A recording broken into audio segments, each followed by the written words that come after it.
I'd like to share with you an experience that I had about 10 years ago, give or take. I learnt several years after the incident that this is what the doctors call sleep paralysis. I say they're full of shit. It really happened. I do not use drugs, outside of caffeine and nicotine. I don't drink alcohol of any sort. So this was not a hallucination caused by either of the two. Nor do I have any mental issues that I know of. Let's make that clear.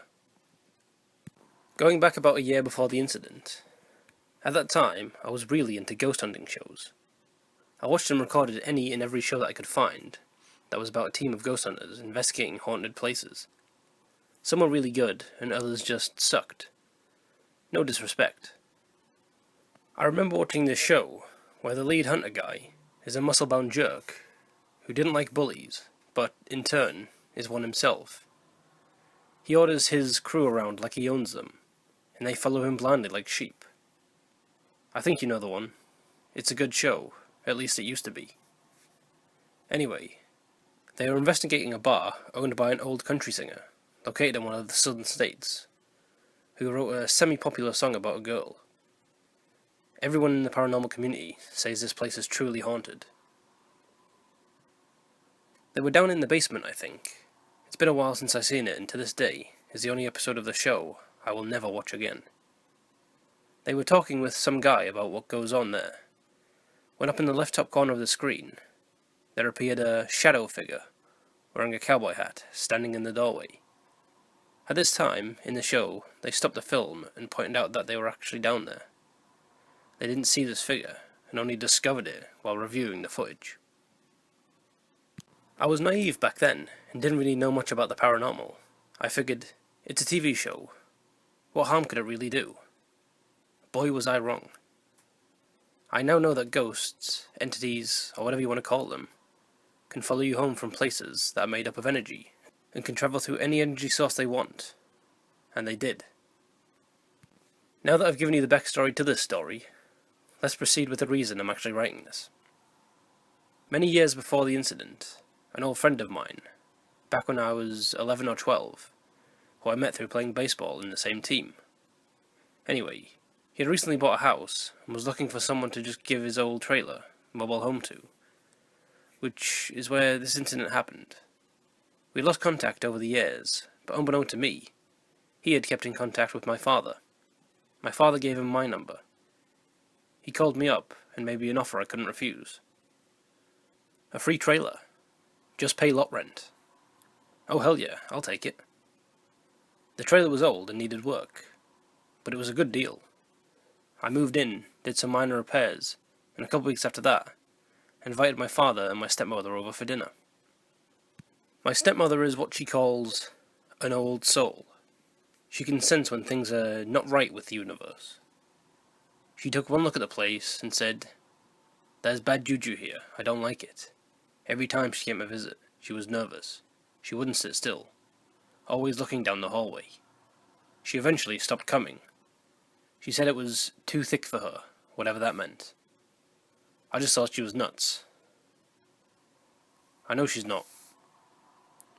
I lived there for many years, had some strange things happen, seeing apparitions out of the corner of my eye, voices, cold breezes, etc. I just talked it up to bad lighting, outside noises, insulation issues, some rational explanation until that night.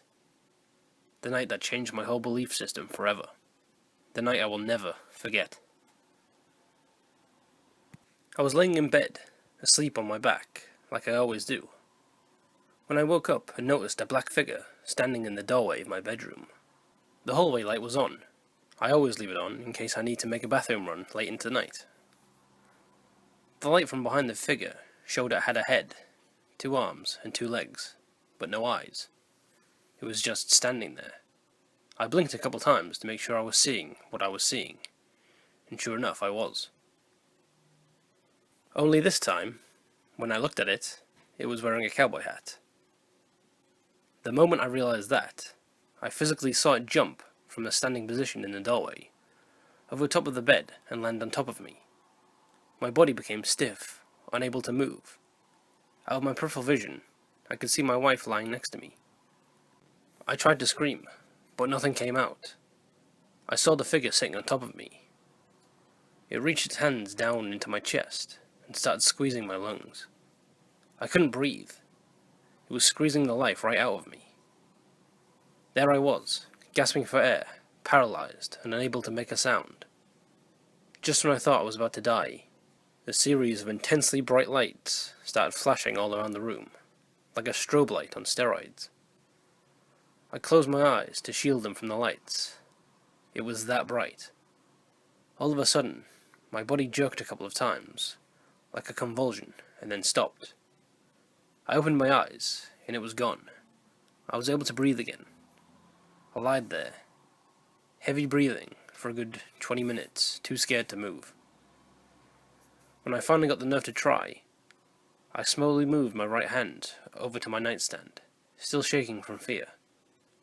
I grabbed my phone to check the time, like I always do when I wake up in the middle of the night. The time was 3:48 a.m., the witching hour. Needless to say, I did not go back to sleep that night. I cautiously got out of bed, so not to wake up my wife, and turned on every light in the house. Every single one, including all the bedroom lights. How my wife stayed sleeping, I do not know, but thankfully she did. I made a pot of coffee, grabbed my Bible, and sat at the dining room table drinking coffee, Bible in hand, until the morning came. I must have smoked at least a pack and a half of cigarettes in a 3-hour span of time. I'm good with that, I'm still alive. I asked my wife if she had seen or heard anything strange the night before. She said no, and I left it at that. I didn't tell her what had happened, and I still haven't. She probably wouldn't believe me anyway. My wife and I stayed at that trailer for about 2 months after that. When we got the opportunity to rent an actual house, we took it. We packed all of our things and moved out. On the last day we were ever at the trailer, my wife had left the vacuum in the back bedroom, where this experience happened. She asked if I would go get said vacuum, and I agreed. Upon entering the room, a weird sense of dread fell over me, and something inside of me told me I need to get out of there as quick as I can. I grabbed the vacuum, ran down the hallway, out of the front door as fast as I could, slamming the door behind me. I then turned around and yelled, "You want this place? You can have it. I'm gone." My wife looked at me like I lost my mind. My father and stepmother helped us move, along with some friends. My stepmother insisted that we drive all the vehicles that contained our belongings over bodies of water to block any of the bad juju from coming with us to the new house. We did. We've had no bad experiences in our new house. Aside from a few really bad dreams I had the first couple of nights we were there, about the trailer, but that was that.